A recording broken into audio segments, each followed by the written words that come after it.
when the massive refining engine that is China stops or mitigates or really puts a wall up against exporting out into the market, you're starting to see the reverberations. And I'll tell you this, because of tariff threats, the 100-ounce bar and the kilo bar market in this country has become incredibly scarce with really high premiums because the threat of tariffs made it so that the large importers who bring these bars in were afraid to do so. And all of a sudden you have a market that is really, really short on investment grade bars in North America, and it's getting worse. There is a growing dislocation in the global silver market that most investors still do not fully grasp, and the early warning signs are now becoming impossible to ignore. Andy Schectman has laid out a sequence of developments that point to an already forming physical shortage, one that is not being driven by retail speculation or cyclical demand, but by structural supply constraints tied directly to geopolitics,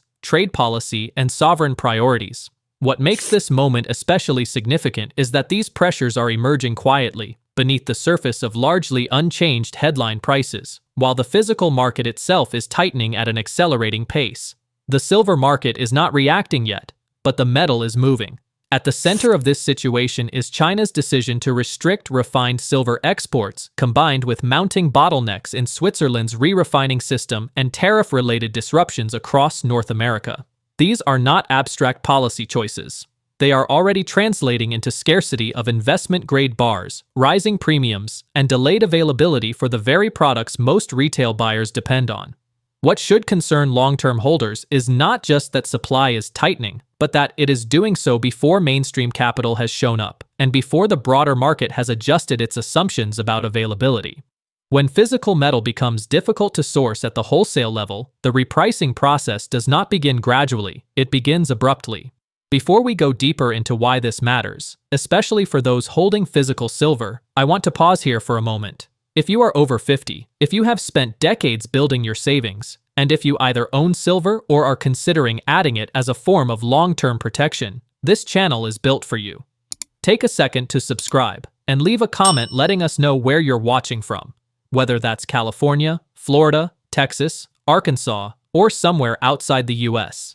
This is how we build a serious, informed community. And as we move forward, we will also connect Andy Schectman's physical market observations with Vince Lanci's recent analysis, including what Goldman Sachs is now acknowledging about silver's changing behavior, shifting correlations, and the broader reset taking place across monetary metals. Well, I mean, it was long overdue on so many levels for sure, but to me, what really has kind of exposed the general trend in the market, I guess you could say, are the amount of deliveries that we've seen on the COMEX. And, you know, one of the things that differentiates this market from any other that I've seen in 36 years is the amount of deliveries, both on the LBMA and on COMEX, where most of my career, less than 1% of contracts ever stood for delivery. And now we're seeing it over and over and over and over again. I mean, go back 13, 14 months when Trump won the election, it all started.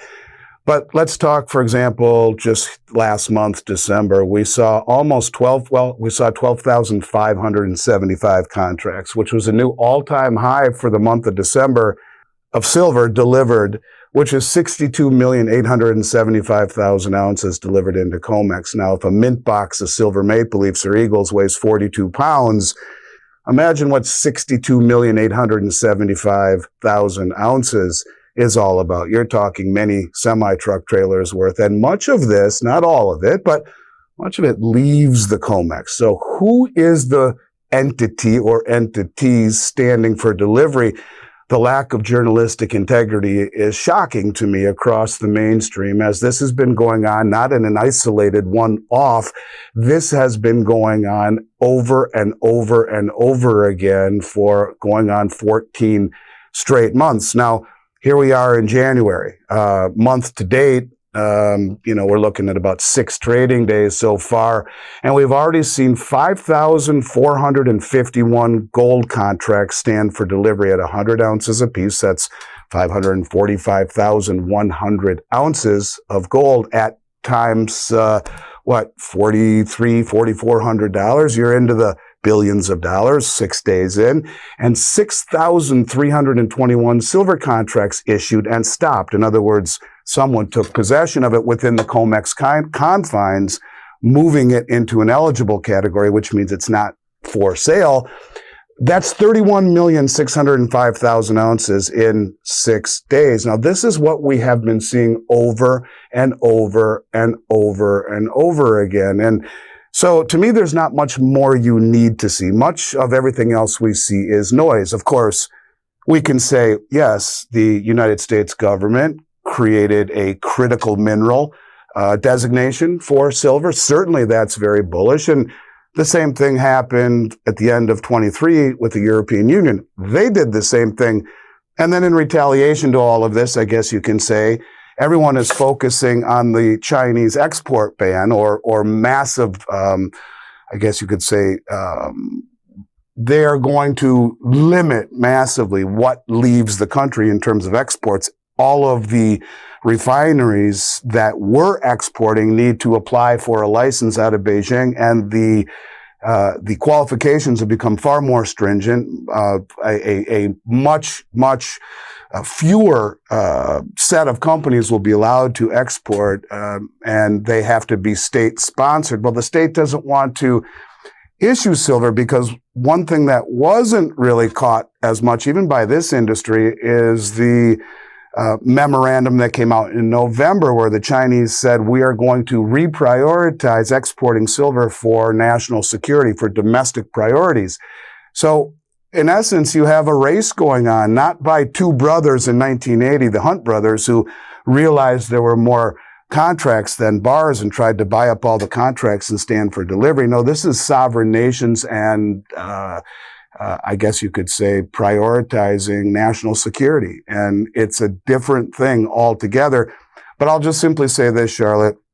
For years, and I've been saying with you on every show we've ever done, that the most well-informed, well-funded traders, and I'll highlight well-informed, that being the central banks, have been standing for delivery since 2020. Very unusual, because really no one ever stood for delivery. And this started to accelerate, but all along, the United States was not part of this game. We were seeing it in the global south with the BRICS. And now all of a sudden, we are seeing the most well-informed traders in North America stand for delivery in massive amounts, and such that it's impossible for me to ignore.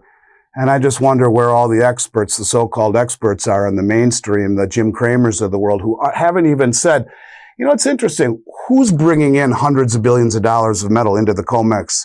It's as unusual as 4 feet of snow in Death Valley in July. That is how unusual these deliveries are. And to me, that's really what is setting the trend. When you talk about doré bars, China refines between 60 and 70% of all the world's unrefined silver. Much of it makes its way back out into the Western markets. Now, there's a rumor that I haven't been able to substantiate that is saying that as of the last few days, same thing is happening in Switzerland, where they need to reevaluate things and are asking the importers or all of the refineries to apply for some sort of a export license that could take between 4 and 6 weeks. And in other words, you're talking the majority of all of when China refines the doré, and much of it will go to Switzerland because the bars that China puts out really don't meet Western standards. So the Swiss refiners, and in particular Pamp Swiss, Valcambi, Argo Herreras, and Metalor, will take these bars and melt them down and re-refine them into kilos and 100-ounce bars that the West wants. Well, now all of a sudden you're putting a massive delay on that because things are changing very quickly.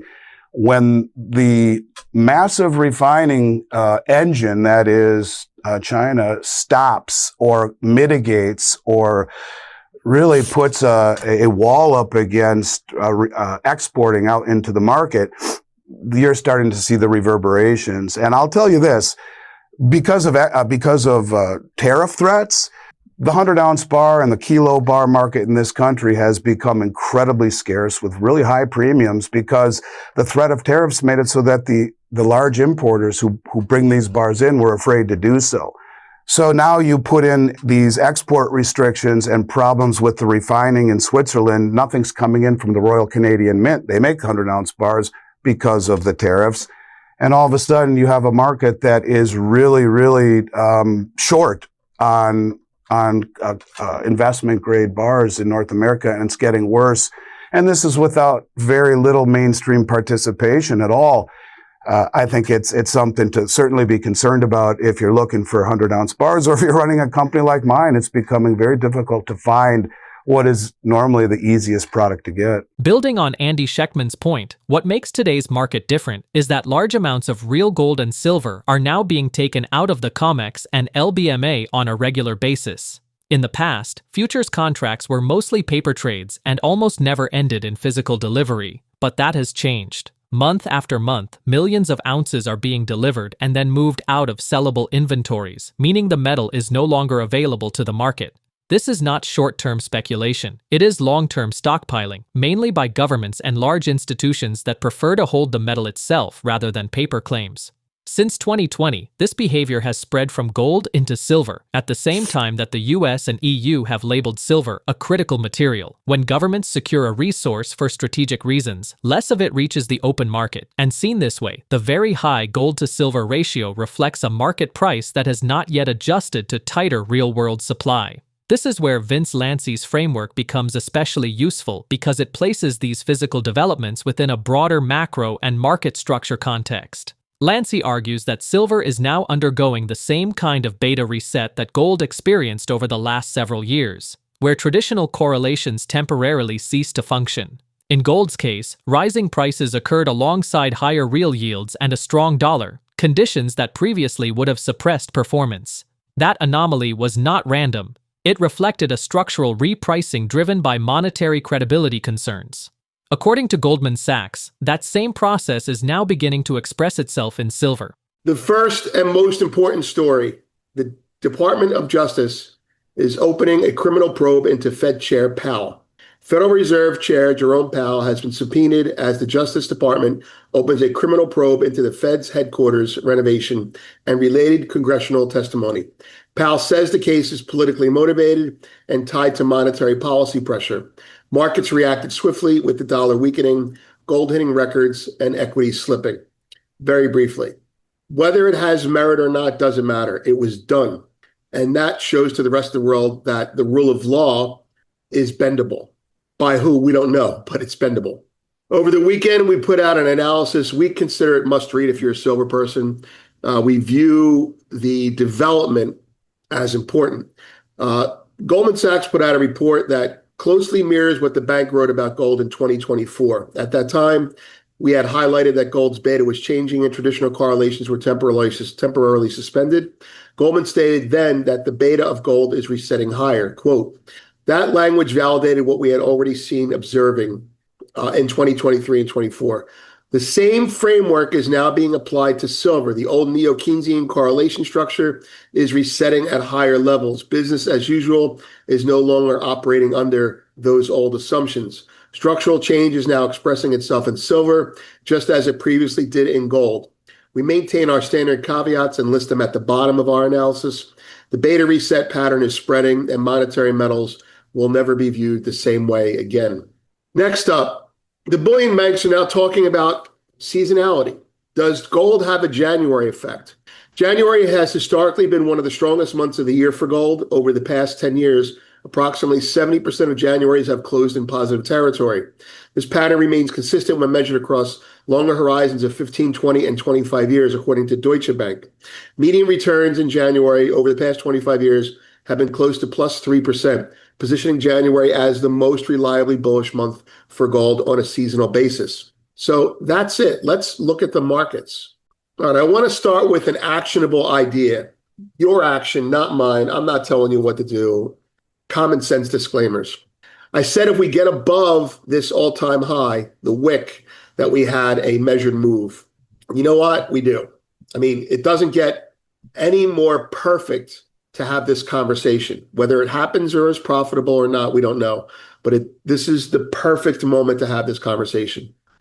So here's how it works. When a market is in a trend and makes a new all-time high or low, and you have a rejection off the high, especially when I know who's selling it, and the market has a violent retracement, stabilizes, then works its way up in a semi-orderly fashion. Well, this is a cap, trade, and accumulate. When it gets above here, a lot of people are looking for, well, what's my next target? Now, your next target could be $144. Your next target could be $300. It could be $500. I don't care. Not everybody can stay that long-term focused all the time. Some people, need signposts along the way. And so this is another signpost. These have served us very well. Okay, pickups. Above this high, you have depth equals distance. So you have 83.70. You go wick to wick on these, down to 70.30. So that's $13.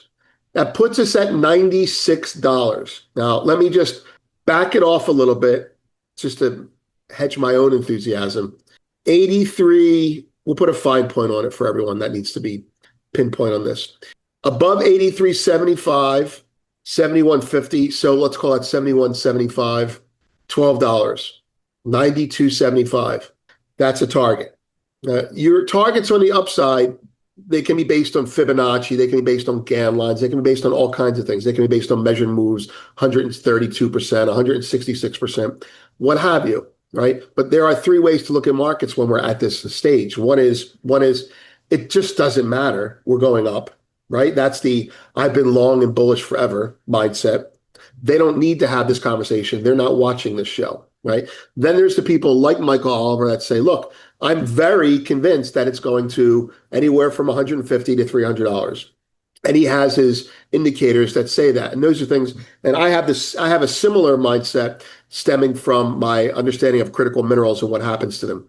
And then there's people who want to think like us, but who have to get up and look at shit for a living and are trying to not react to it. And I'm saying to you that if you have nothing on, if you're not bullish or bearish, this is a measured move trade. The measured move trade is you get long, not you, me.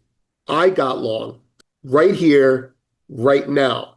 The problem with these trades is when do you get out if you're wrong? And the answer is it depends. Not technically. Fundamentally, one way to do this is you buy it right here, 84.04, bang. We've all bought it right here. And you stop yourself out on a tight stop if the market goes below 83.75 intraday. That's an aggressive stop loss. And that stop loss is something that you'll get out and get back in. You'll chop yourself up as we get in. That's the Paul Tudor Jones way. I'm in, I'm out, I'm in, I'm out, I'm in and out, I'm in. And then when it starts to work, he just triples down and it goes his way. That's the first way. Not everybody can watch a screen all day, right? I don't even do it anymore that way. Second way, as you say, if it settles below 83.75, I'm out. But what if it's early in the day and the market's below 83.75? Well, you say if it settles below 83.75, I'm out. Or if it trades and you find another price, the price might be 82.75. The price might be how much money you're comfortable losing on any one trade. But that's the way to do it. The backdrop to this unfolding shift is deteriorating confidence in institutional stability, particularly in the United States. Recent developments surrounding the Federal Reserve, political pressure, and public disputes over credibility may or may not have legal merit, but markets respond to perception as much as reality. When the rule of law appears malleable, capital seeks assets that exist outside administrative discretion. The immediate reaction, dollar weakness, record gold prices, and brief equity volatility, is less important than the signal being sent to global capital allocators. Monetary metals benefit when trust erodes, and silver, as both a monetary and industrial asset, sits at a unique intersection of that dynamic. At the same time, silver's supply profile is fundamentally constrained in a way gold's is not. A majority of global silver production is a byproduct of mining for other metals, meaning output cannot be easily scaled in response to price. Industrial demand continues to expand through solar, electrification, and advanced battery technologies, while export restrictions and refining bottlenecks limit the flow of refined metal into Western markets.